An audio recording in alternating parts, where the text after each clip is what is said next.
Welcome to another episode of Sal Silvester on the future of leadership. I'm Sal Silvester, founder and CEO of 512 Solutions, where we help growth-minded leaders and teams elevate their human performance at work. Welcome to season 8. I'm calling this the transformation season. Why? Because there's so much that's happening in our world, AI, technology disrupting. Welcome to season 8. I'm calling this the transformation season. Why? Because there's so much that's changing around us. AI, technology disruption, shifting workplace expectations. Today is the slowest pace that you and I will experience for the rest of our careers. Incredible to think about. And so the question I know leaders are asking themselves is, how do I scale my leadership at the same pace of change that's happening around me? How do I stay grounded while also performing at my highest level? And that's why I'm excited today to be joined by Liane Davey. She's an organizational psychologist, CEO advisor, New York Times best-selling author, and a keynote speaker. She's the author of the new book, Thoughtload, Managing the Madness and Free Your Team to Do Great Work. We had a really fun conversation. I could have talked to Liane for hours. In this conversation, we challenged the belief that most leaders hold that they're overwhelmed because they have too much to do. But Liane makes the case that it's not workload, it's the thought load, the cognitive demands, the emotional burden, and the energy drain that are quietly holding us back. She calls it an invisible tax. If you've ever felt busy but not effective, this episode is for you. Let's go to the interview with Liane Davey now. Welcome to the show.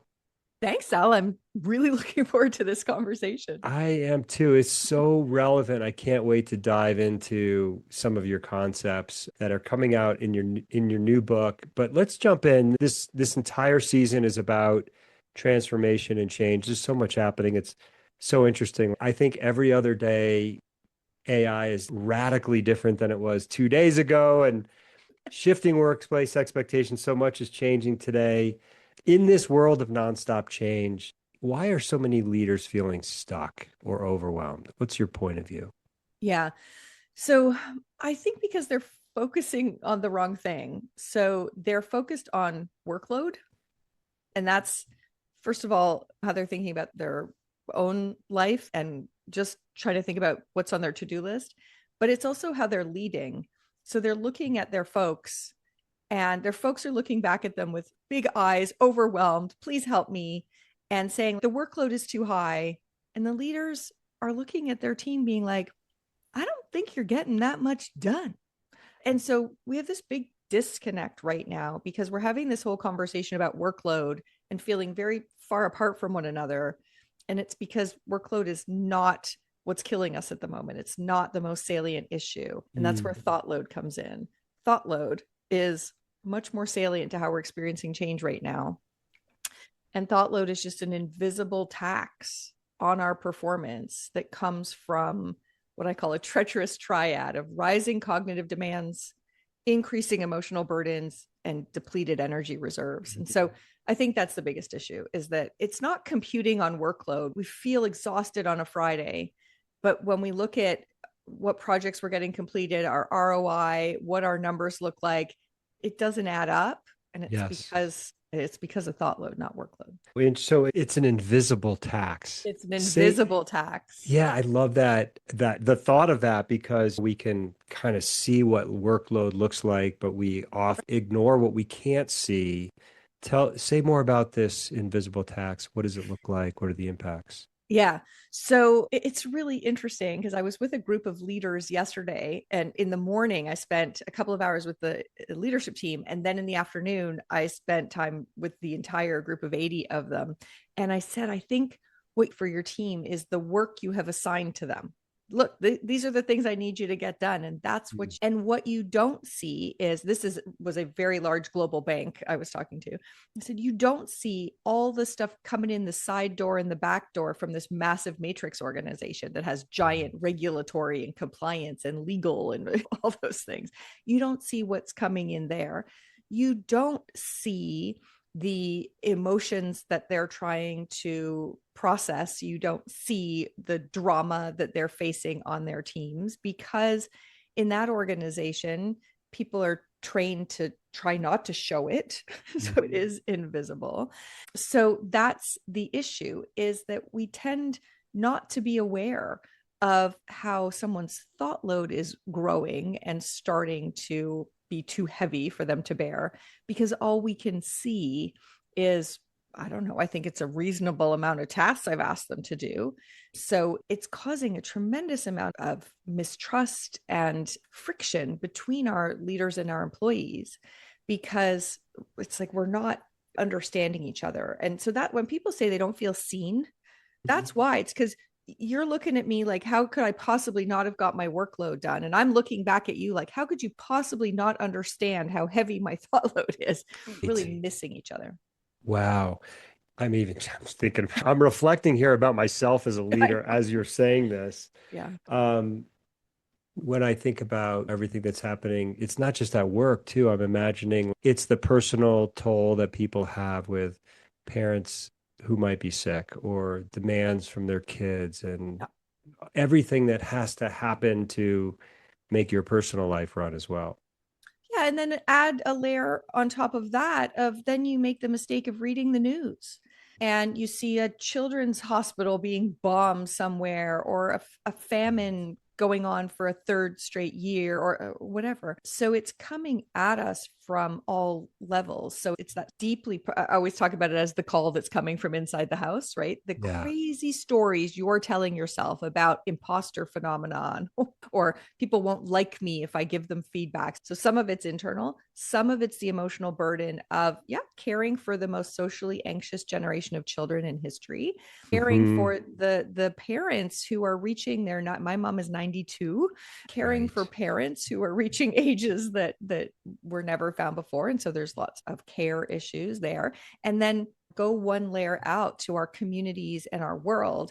Lots of people with existential threat about climate, right? How the climate is changing, existential dread about the climate threat. So all of that. So the emotional burdens are really high. And we walk into the workplace with some antiquated expectation that I'm not supposed to let any of that show. This is business, not personal, trying to hold it together. And of course, what we're learning is many people are not holding it together. So we're sitting at about 1 in 4 people having some kind of emotional reaction, outward visible emotional reaction at work every single day.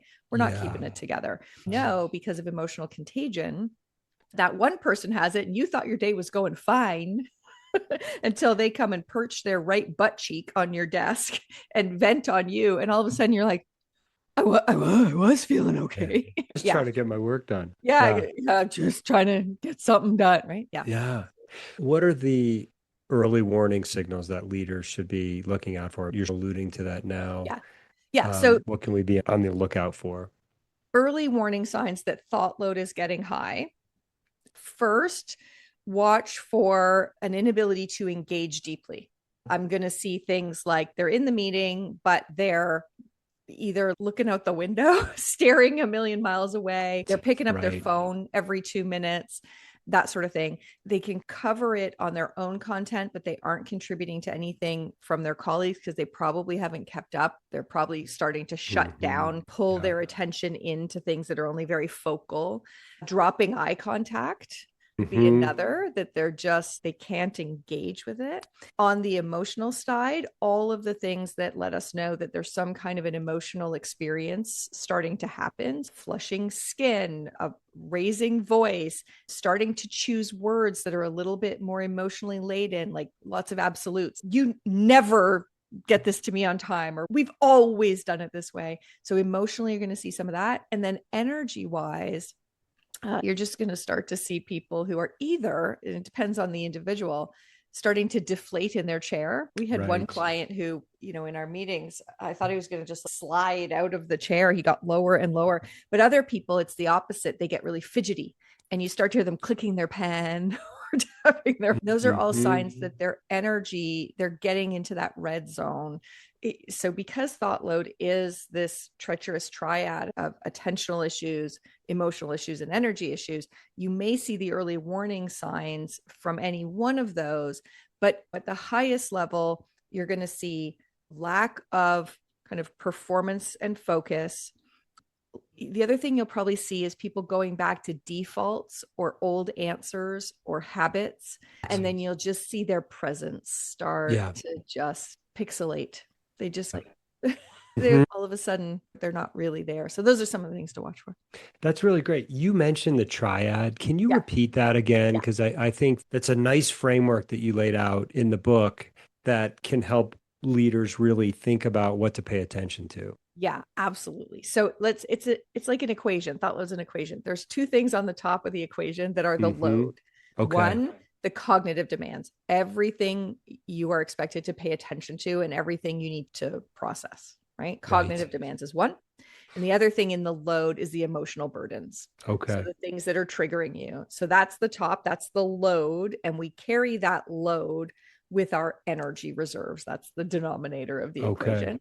So Yeah. if you think about it, you can think about the day where maybe it's a Monday morning, you've had an amazing weekend, you got out, went for a hike, spent some quality Yes. time with your family. Monday morning, you're like, I got this. And you can handle quite a heavy load. You're like taking it in your stride. And then Thursday at 4 p.m., the most minor thing can set you off and leave Right. you at the again.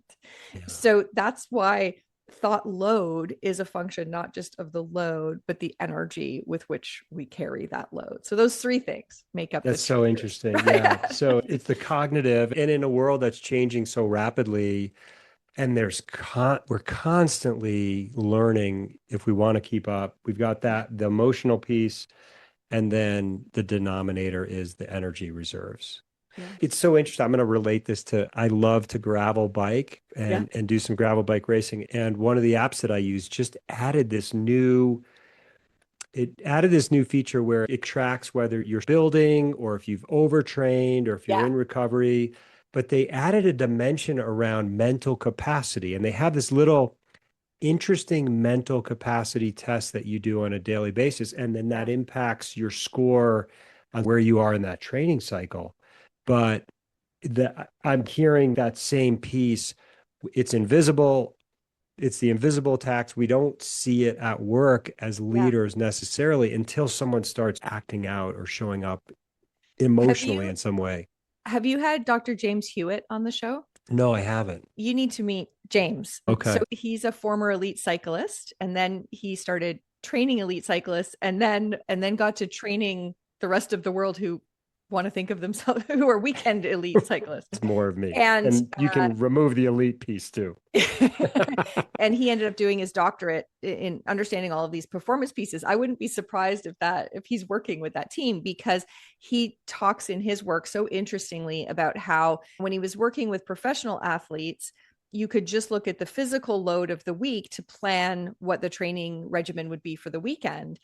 And that all worked out and made sense. And when he started working with corporate athletes, Yep. he realized that just what they had done physically for the week did not predict the load they could handle in the training on the weekend. And he needed to also factor in the mental load. But what I'm encouraging him and everybody else to do is say, okay, but that all seems so sterile and safe and whatever. We got to stop ignoring the emotional, the third piece of the Yes. puzzle, because it's not just mental load cognitively, it's also what's hijacking us, what emotional residue is sitting with us, because our brains are built for that stuff to come first. It will hijack all the cognitive stuff if you have something emotional going on. So we need all three pieces in there. But I love that the app is realizing that it's not just about how many clicks did you put in this week and That's therefore how right. many can you put in. It's more than that. Yeah. And when I think about transformation or change at work, and even the thought of that life's changing all the time, it's an emotional experience. It's a human experience. There's uncertainty, there's doubt, there's fear, there's resistance, There's and grief. There's there grief there's of grief. what we've lost, right? Yeah. Yeah. Yeah. You mentioned earlier emotional contagion. Can you talk a little bit more about that and the impacts on a team? Yeah, emotional contagion is so fascinating. So essentially what it is, just to define it, is emotional contagion is the unconscious spread of an emotional state from one person to another. So Hmm. emotions are preconscious physiological experiences we have in our bodies. You could be having an emotional experience. You may not yet even be in touch with the fact that you're having it. Right. Palms are starting to sweat. Maybe it's an anxiety response.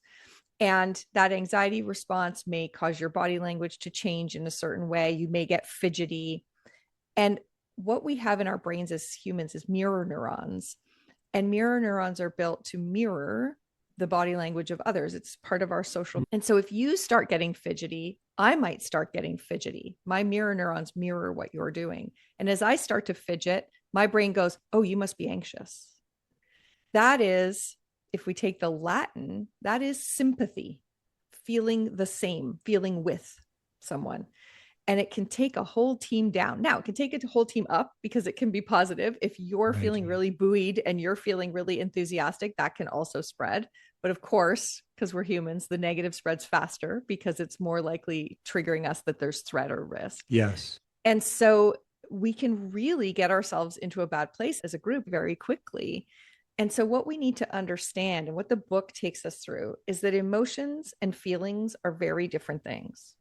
Emotions are pre-conscious physiological experiences that are non-negotiable. And feelings are the cognitive overlay, the stories we tell ourselves to rationalize and explain what we're experiencing in our bodies. Many times, those are fiction. Yes. And most of the time they're fiction. Most of the time, those are fiction.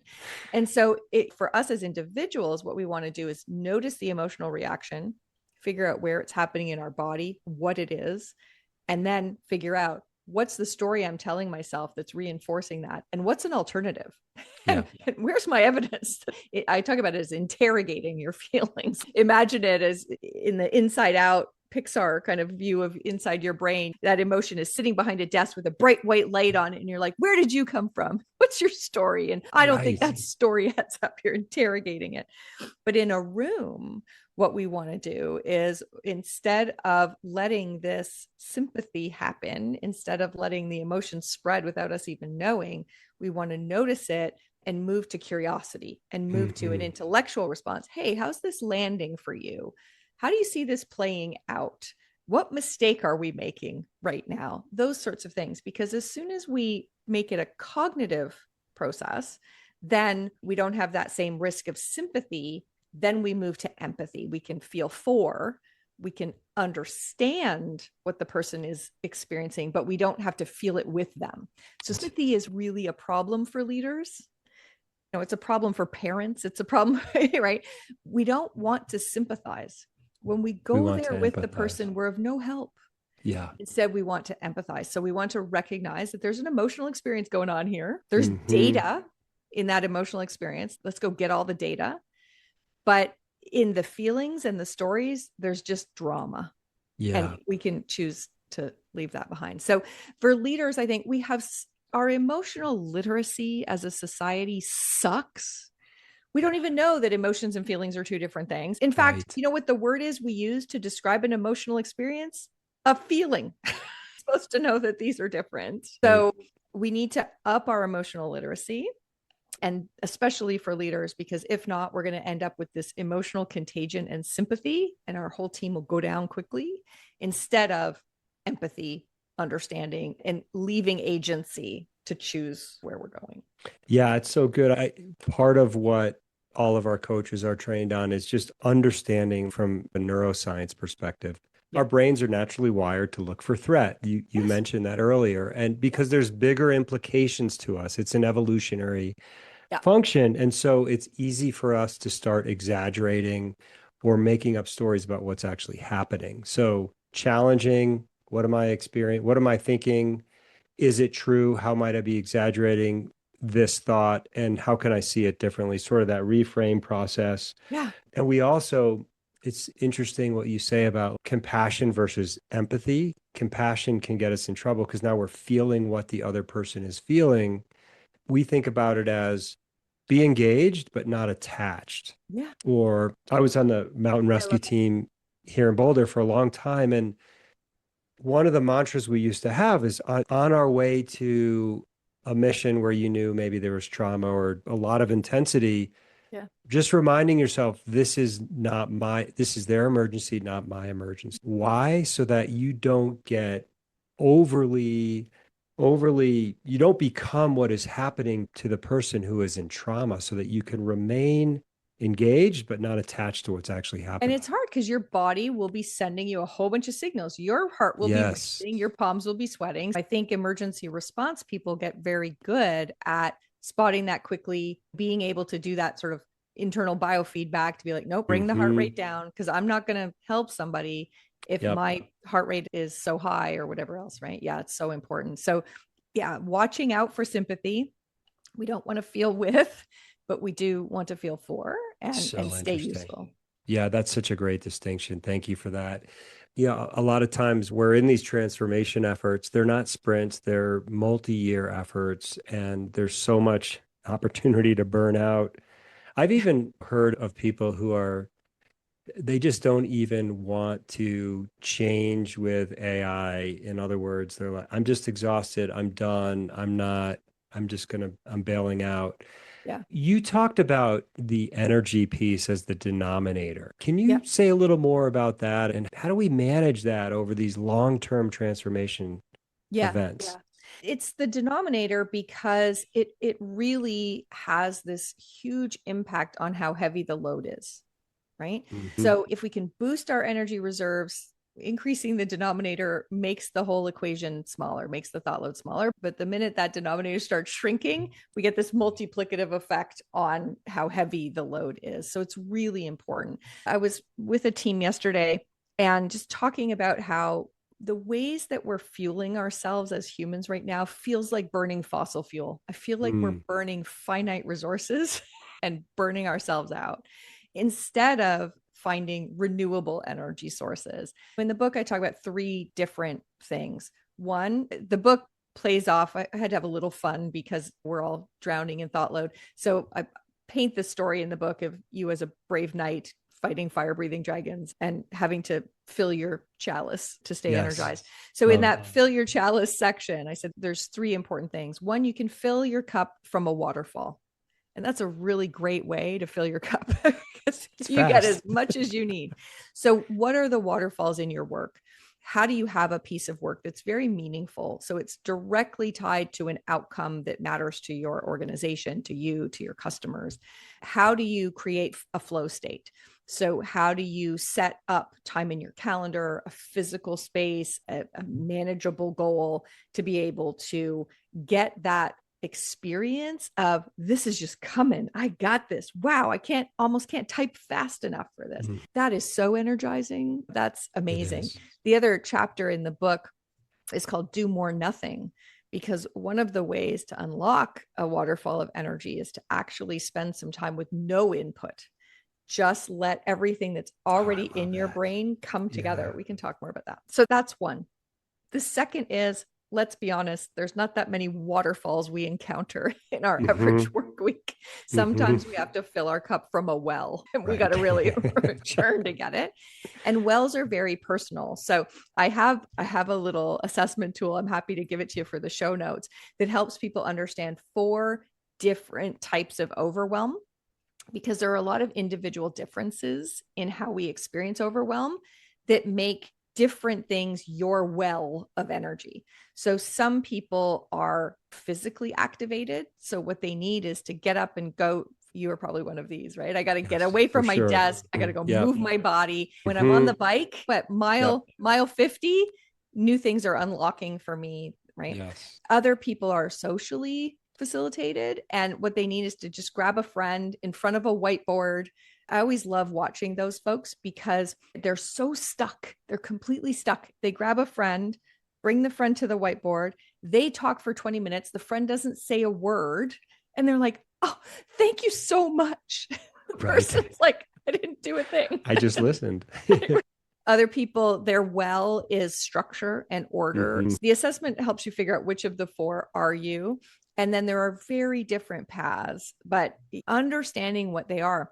And what I'll say is, I bet everyone knows where their well of energy comes from. The problem is not really knowing what your well is. The problem is we tell ourselves this story. It's so busy. I can't afford to do that though. I don't have time to go for a 100-mile bike ride this weekend. Like there's Right. so much going on. So the biggest problem is just the wrong story. So what we need to do, for me, it's reading fiction is one of my Mhm. and I will sometimes fall into a trap of telling myself, I got so much to do. I don't have time to read a book, or I don't have energy to read a book. And when things get really busy, I'm in book launch mode at the moment. I change the story. It's so busy. I can't afford not to get my chapter in tonight. Yes. Yeah. So that's a big one. So waterfalls and wells. And then the last thing is just if your cup has cracks in it, it doesn't matter how much you're pouring in. So are you in conflict debt?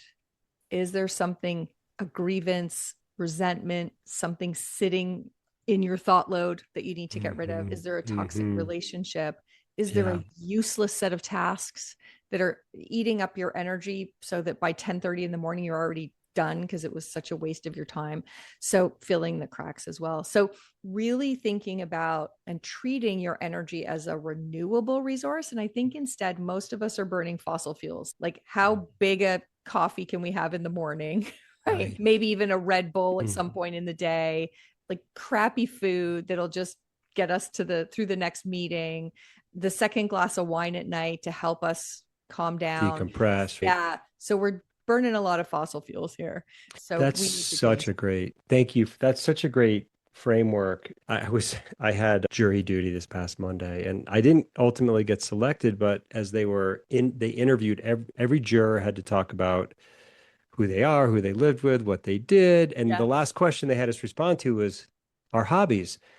And this one person responded, I'm so busy I don't have time for hobbies. And I just thought, oh, that's so sad because the impact to you personally and professionally and not creating that space in your life to be able to reflect and think and do some of these really important things and refill that energy bank so that you're Yeah. ready for the next day or the next week. Yeah. It's easy to make an excuse for why you can't do whatever that is, physically, socially, Yeah. structurally, Yeah. whatever it is Yeah. that Whatever works it for is. you.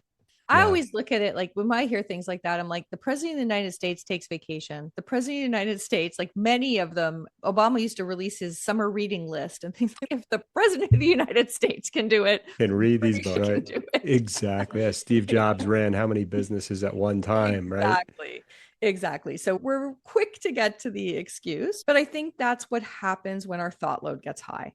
It Yes. just feels like I just can't. I don't have Yes. room. And doing the work to focus your distracted attention, to process your triggered emotions, to restore your depleted energy. If you actively manage your thought load, you will be amazed how time can. I have lots going on in my life. I have an active consulting practice. I give Right. keynotes all over everywhere. I wrote a book, right? And yet what I'm doing is actively managing my thought load so that I went to my book club this month, right? I'm Yes. doing the things because those things actually, now that I understand, allow me to get through more work in Hmm. because the problem is when we're depleted, doing the work takes forever. Yes. It's something that I should be able to knock this off in 30 minutes. But if you're distracted 17 times while you're doing it, if you just have no new ideas, it feels all rehashed, it'll take you 2 hours to do the thing. So if you invest in an ongoing basis on keeping your thought load down, your productivity goes way up. It's just, it's amazing.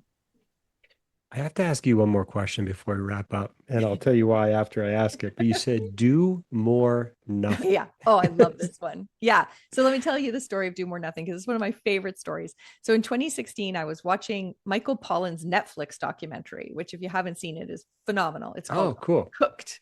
And I've it's seen him four. speak, and he's Oh, really he's fantastic. amazing.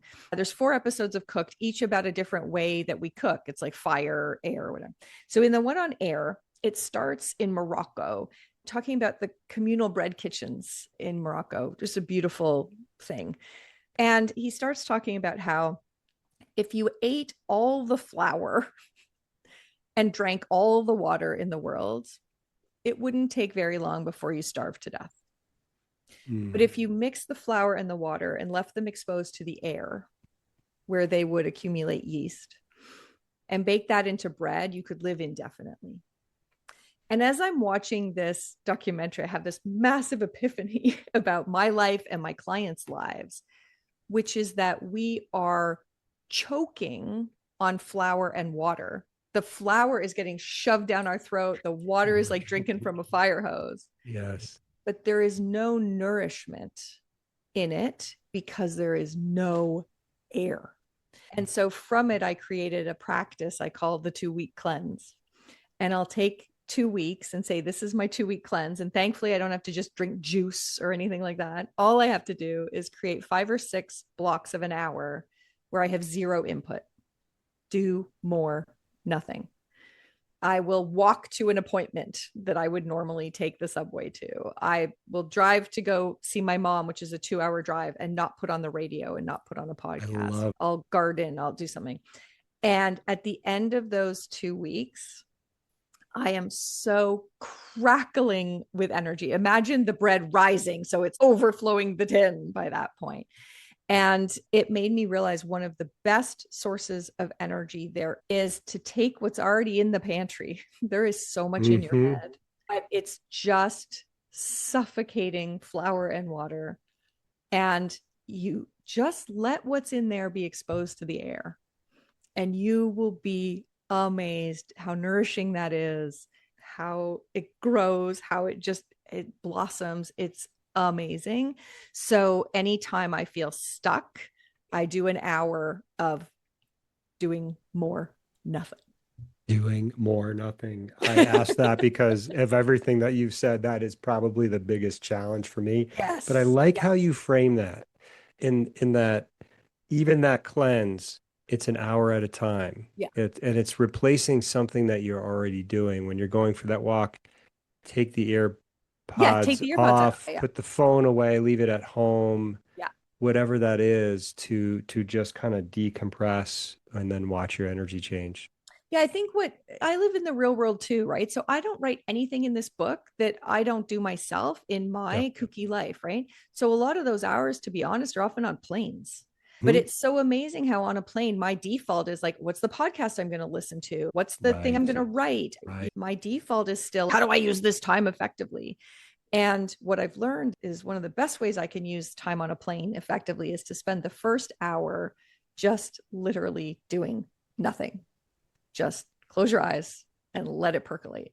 And then I usually don't make it to an hour. Usually at about 45 minutes, it's popcorn popping. All of a sudden, like, okay, I got to open my computer because now I know what I'm going to write, or now I know, right? So it's really amazing how the pantry is full. That is not the problem, but it's only full of ingredients and it's just not at all nourishing. So give it a chance. Give it a chance. Expose it to the air. Liane, such a great conversation. Thank you. And this is such an important reframe for leaders right now. It's not about doing more. It's about managing that thought load that's getting in the way of what actually matters. Thank you. So grateful to have you on the podcast today, and would love to get that assessment that we could put up on our website for the episode notes. Happy to.